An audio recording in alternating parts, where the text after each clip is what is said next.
Welcome to WCrypto. Hello, my friends. Welcome back to WCrypto. Today we're diving into what's next for Bitcoin after its recent trade close. Let's unpack the market signals and what they might mean for the coming weeks.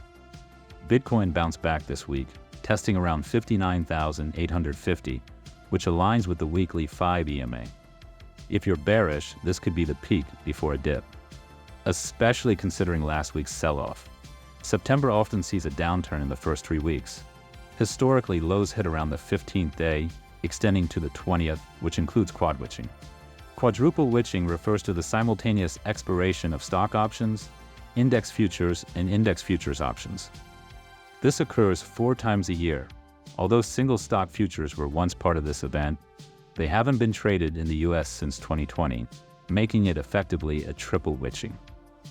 This event occurs on the 3rd Friday of March, June, September, and December, often leading to increased trading volume. Daily momentum is down below 63,000. Especially in the final hour of trading, if Bitcoin doesn't break new lows, we might see a recovery towards October. Tuesdays typically lean negative with a 60% chance of closing down. If Bitcoin rallies, we might see it push past 60,300, but a drop to 57,700 seems more probable. Daily momentum is down below 63,000. If Bitcoin closes below 58,800, we could see further downward momentum across various timeframes, signaling potential decline soon. We're seeing signs of a potential downside with rising volatility. A close below 58,800 might push Bitcoin towards 56,500. Still within the current range but significant. Over the next few weeks, especially leading to quad witching, Bitcoin's direction will become clearer. Despite potential dips, traditional markets remain bullish, complicating Bitcoin's path.